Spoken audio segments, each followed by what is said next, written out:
दोस्त, इस दुनिया में कई ऐसे देश भी हैं जिन्हें अपने पड़ोसी देश बिल्कुल भी पसंद नहीं आते।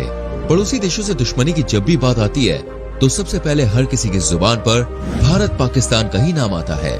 लेकिन दोस्तों, भारत पाकिस्तान के अलावा भी इस दुनिया में कई ऐसे देश हैं जिनकी अपने पड़ोसी देशों से बिल्कुल भी नहीं बनती। नॉर्थ कोरिया और साउथ कोरिया भी दोस्तों ऐसे ही देश हैं और इनकी कहानी कुछ कुछ भारत पाकिस्तान जैसी ही है। नॉर्थ कोरिया और साउथ कोरिया आज से लगभग 75 साल पहले एक ही हुआ करते थे, लेकिन सन 1948 में नॉर्थ कोरिया और साउथ कोरिया अलग अलग हो गए। साउथ कोरिया में उस समय अमेरिका का प्रभाव था और अमेरिका की आर्मी ने यहाँ पर अपने बेस कैंप बनाने शुरू कर दिए थे। वहीं नॉर्थ कोरिया को चीन का साथ मिल गया। 25 जून 1950 को इन दोनों देशों के बीच एक भयंकर युद्ध हो गया। कोरियन वॉर के नाम से प्रसिद्ध ये युद्ध 3 साल तक चला और 27 जुलाई 1953 को दोनों देशों के बीच एक बॉर्डर लाइन खींचकर संधि की गई। उस समय साउथ कोरिया ने अपने देश में लोकतंत्र की स्थापना की क्योंकि यहाँ पर अमेरिकी कल्चर का ज्यादा दबदबा था। वहीं नॉर्थ कोरिया का साथ चीन था, इसलिए यहाँ पर तानाशाही सरकार बनी। वर्तमान में नॉर्थ कोरिया के शासक किम जोंग उन के दादा किम इल संग नॉर्थ कोरिया के पहले तानाशाह बने। एक समय पर एक देश, एक भाषा, एक जाति की बात कोरिया में कही जाती थी, लेकिन आज आलम यह है कि दोनों देशों के लोग एक दूसरे से सख्त नफरत करते हैं। आज साउथ कोरिया विकास के मामले में अमेरिका और जापान जैसे दुनिया के शीर्ष देशों में शामिल है। वहीं नॉर्थ कोरिया की सरकार सिर्फ मिलिट्री इक्विपमेंट और हथियार बनाने में अपना पैसा खर्च कर रहे हैं। ऐसे में दोस्तों, क्या होगा अगर नॉर्थ कोरिया और साउथ कोरिया फिर से एक देश बन जाएं? 70 साल की दुश्मनी को खत्म करके यदि यूनाइटेड कोरिया की स्थापना की जाती है तो दोनों पर इसका क्या प्रभाव पड़ेगा? दोस्तों, आज हम जानेंगे कि 7 दशक के बाद अगर नॉर्थ कोरिया और साउथ कोरिया एक हो जाते हैं तो नया कोरिया कैसा होगा।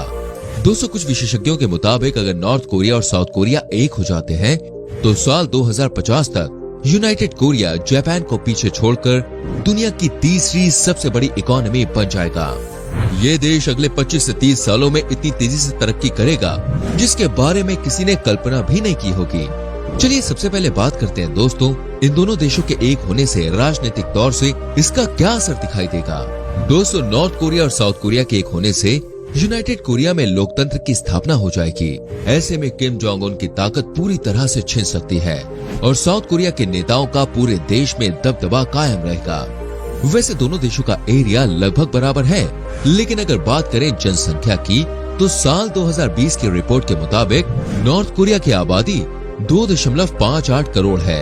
वहीं साउथ कोरिया की पॉपुलेशन इससे डबल है, यानी कि लगभग 5.18 करोड़। ऐसे में यूनाइटेड कोरिया की पॉपुलेशन 7.5 से भी अधिक हो जाएगी। यूनाइटेड कोरिया बनने से नॉर्थ कोरिया और साउथ कोरिया दोनों देशों को ही लाभ मिलेगा। नॉर्थ कोरिया में तेजी से विकास होना शुरू हो जाएगा। उन्हें साउथ कोरिया के एडवांस टेक्नोलॉजी के साथ कैपिटल फंडिंग का भी फायदा होगा। वहीं साउथ कोरिया को नॉर्थ कोरिया से सस्ते दामों पर मजदूर भी मिल जाएंगे। दोस्तों, नॉर्थ कोरिया में नेचुरल रिसोर्सेज के कई भंडार मौजूद हैं, जिनमें यूरेनियम, नेचुरल गैस और अन्य 200 से भी ज्यादा मिनरल्स मौजूद हैं। उन सभी भंडार की कीमत अगर आकी जाए तो ये कई खरब रुपए होती है। आज साउथ कोरिया अपने देश के इंफ्रास्ट्रक्चर को मजबूत बनाने के लिए दूसरे देशों से मिनरल्स और अन्य सामान इम्पोर्ट कर रहा है, लेकिन यूनाइटेड कोरिया बनने के बाद वो अपने देश के रिसोर्सेज का इस्तेमाल कर सकता है। नॉर्थ कोरिया के पास फिलहाल बड़ी संख्या में अनस्किल्ड लेबर मौजूद है। ऐसे में नए कोरिया बनने से नॉर्थ कोरिया के लोग नया काम सीखेंगे और उनकी काम करने की कुशलता में भी इजाफा होगा। इससे दोनों देशों की जरूरत भी पूरी होती रहेगी और देश में विकास को भी गति मिलेगी। चलिए दोस्तों, अब बात करते हैं कि नॉर्थ कोरिया और साउथ कोरिया के एक होने से आर्थिक तौर पर क्या प्रभाव पड़ेगा। दोस्तों, साउथ कोरिया की अर्थव्यवस्था फिलहाल एशिया की चौथी और दुनिया की 10वीं सबसे बड़ी अर्थव्यवस्था है। यहाँ की जीडीपी 1.631 ट्रिलियन डॉलर्स है। वहीं नॉर्थ कोरिया की जीडीपी सिर्फ 28.5 बिलियन डॉलर्स है।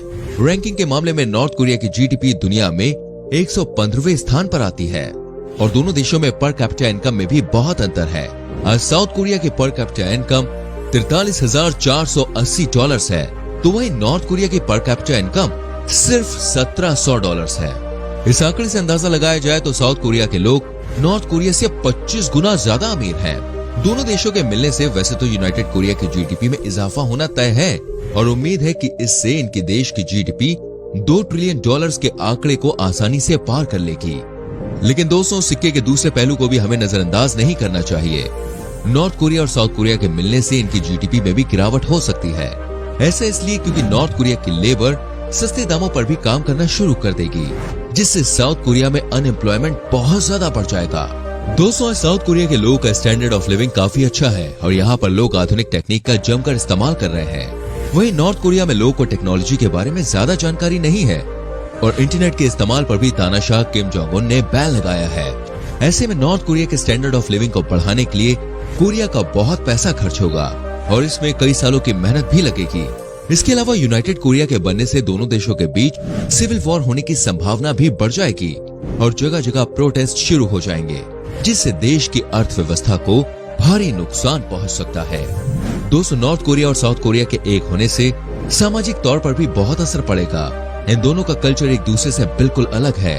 पहले एक ही देश होने के कारण दोनों देशों की मूल भाषा तो कोरियन ही है, लेकिन इसके अलावा दोनों देशों में सब कुछ अलग है। साउथ कोरिया में लोगों को हर प्रकार की आजादी है। लोग जब चाहें, जैसे चाहें, जहां चाहें घूम सकते हैं, अपने अधिकारों के लिए आवाज उठा सकते हैं। यहाँ बड़ी संख्या में लोग कॉस्मेटिक सर्जरीज कराते हैं और ब्यूटी प्रोडक्ट्स का इस्तेमाल करते हैं। पूरी दुनिया में साउथ कोरिया को कॉस्मेटिक कैपिटल के नाम से भी जाना जाता है। वहीं दूसरी तरफ नॉर्थ कोरिया में ऐसा कुछ भी नहीं है। नॉर्थ कोरिया के लोग टेक्नोलॉजी के मामले में तो काफी पिछड़े हुए हैं। साथ ही यहाँ पर लोगों को किसी भी प्रकार की आजादी नहीं है। कॉस्मेटिक सर्जरी तो भाई दूर की बात है।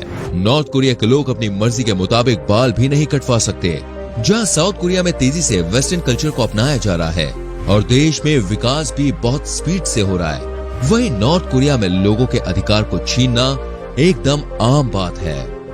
सरकार के खिलाफ कुछ भी बोलने की आजादी लोगों को नहीं है। यदि लोग ऐसी गलती करने की हिम्मत करते हैं तो उनको सजाए मौत दी जाती है।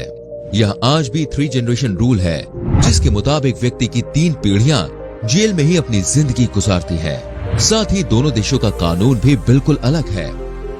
दोनों देशों में नागरिकों के लिए मिलिट्री सर्विस करनी जरूरी है, लेकिन दोस्तों इसमें भी बहुत बड़ा अंतर है।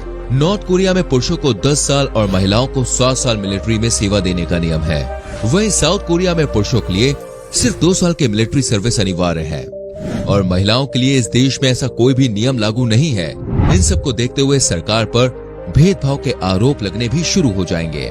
दोस्तों, नॉर्थ कोरिया और साउथ कोरिया अगर एक हो जाते हैं तो इनकी मिलिट्री इतनी शक्तिशाली हो जाएगी कि दुनिया का कोई भी देश इनके ऊपर आक्रमण करने के बारे में सोच भी नहीं सकता है। मिलिट्री के मामले में यूनाइटेड कोरिया भारत को भी पछाड़ देगा और अमेरिका और रशिया के बाद तीसरी सबसे बड़ी मिलिट्री पावर वाला देश बन जाएगा। आज के समय में यदि दोनों देशों की आर्मी की तुलना की जाए तो दोनों की शक्ति बराबर नजर आती है। किसी देश के पास आर्मी पर्सनल ज्यादा है तो किसी की रिजर्व आर्मी बेहतर है। वहीं एक देश के पास एयरक्राफ्ट और फाइटर जेट्स की संख्या ज्यादा है तो दूसरे देश की नौसेना बहुत ही ताकतवर है। इसके अलावा दोनों ही देशों के बीच रॉकेट लॉन्चर्स, हजारों टन केमिकल वेपन्स, टैंक्स और बाकी मिलिट्री इक्विपमेंट्स मौजूद हैं। नॉर्थ कोरिया अपनी जीडीपी का 4.9% हिस्सा अपनी सेना पर खर्च करता है, तो वहीं साउथ कोरिया सिर्फ 2.7% हिस्सा खर्च करता है। लेकिन जब बात न्यूक्लियर वेपन्स की आती है तो नॉर्थ कोरिया उसमें काफी आगे नजर आता है। आज के समय में नॉर्थ कोरिया के पास 60 से भी ज्यादा न्यूक्लियर वेपन्स मौजूद हैं, जो दुनिया के नक्शे से किसी भी देश का नामो निशान हटा सकता है। नॉर्थ कोरिया और साउथ कोरिया के यूनाइटेड होने से ग्लोबल स्तर पर भी हलचल देखने को जरूर मिलेगी। आज अमेरिका ने जगह जगह अपनी आर्मी के कैंप बना रखे हैं, जिनमें जापान और साउथ कोरिया में सबसे बड़ी संख्या में मिलिट्री ट्रूप्स मौजूद हैं। जापान में अमेरिका के 40,000 सैनिक मौजूद हैं, तो वहीं साउथ कोरिया में 28,500 सैनिकों ने पनाह ले रखी है। यूनाइटेड कोरिया के बनने से नॉर्थ कोरिया के नेता और लोग अमेरिकी आर्मी के होने पर सवाल खड़े कर सकते हैं और उन्हें हटाने की मांग भी कर सकते हैं। वहीं नॉर्थ कोरिया के हिस्से में चीन का दखल कम हो जाएगा। नॉर्थ कोरिया और साउथ कोरिया के एक होने से क्या क्या असर पड़ेगा, इसके बारे में तो दोस्तों हमने जान लिया, लेकिन ये दोनों देश एक कैसे हो सकते हैं, इसके बारे में भी हम थोड़ी जानकारी ले लेते हैं। नॉर्थ कोरिया और साउथ कोरिया के एक होने के 3 रास्ते हैं। इनमें पहला रास्ता आपसी संधि और शांति के साथ एक होने का है, लेकिन नॉर्थ कोरिया और साउथ कोरिया के बीच शांतिपूर्ण तरीके से विलय होना संभव नहीं है, क्योंकि दोनों देशों की विचारधाराएं एक दूसरे से बिल्कुल अलग है। दोस्तों, देशों के एक होने का दूसरा रास्ता है वॉर। साउथ कोरिया कभी भी नॉर्थ कोरिया पर पहले हमला नहीं करेगा, वहीं नॉर्थ कोरिया साउथ कोरिया पर हमला कर उसे हराकर अपने कब्जे में ले लेता है तो दोनों देशों का विलय हो सकता है। लेकिन ऐसा होना भी मुमकिन नहीं है, क्योंकि किम के पिता ने एक नियम बनाया था कि भविष्य में युद्ध के जरिए कभी भी नॉर्थ कोरिया और साउथ कोरिया एक नहीं होंगे। ऐसे में दोनों देशों के एक होने का केवल एक ही रास्ता बचता है और वो है एक देश दो तंत्र। ये बिल्कुल चीन और हांगकांग जैसा ही होगा, जहां ये दोनों देश तो एक ही हैं, लेकिन दोनों देशों की अलग अलग सरकारें हैं, अलग अलग नियम है। इसके जरिए ही नॉर्थ कोरिया और साउथ कोरिया एक हो सकते हैं। इसमें दोनों देशों के बीच इंफॉर्मेशन और कैपिटल एक्सचेंज अच्छे से होगा। दोनों देशों के बीच सीमा पर तैनात सुरक्षा कर्मियों की जरूरत भी नहीं पड़ेगी। लेकिन यहाँ भी एक समस्या ये आती है कि इस तरह की तरकीब से नॉर्थ कोरिया और साउथ कोरिया के लोगों की जब भी मुलाकात होगी तो नॉर्थ कोरिया के लोग अपने हक और अधिकार के लिए विद्रोह कर सकते हैं। इन दोनों देशों में कई बार सर्वेस किए जा चुके हैं कि आखिरकार कितने % लोग यूनाइटेड कोरिया देखना चाहते हैं। 1990 में नॉर्थ कोरिया के 80% लोग रीयूनिफिकेशन के लिए तैयार थे। वहीं 2011 में यह आंकड़ा घटकर 56% रह गया। बात करें साउथ कोरिया की तो 2017 में हुए सर्वे के अनुसार यहाँ के 72% लोग नहीं चाहते कि नॉर्थ कोरिया और साउथ कोरिया एक देश बने।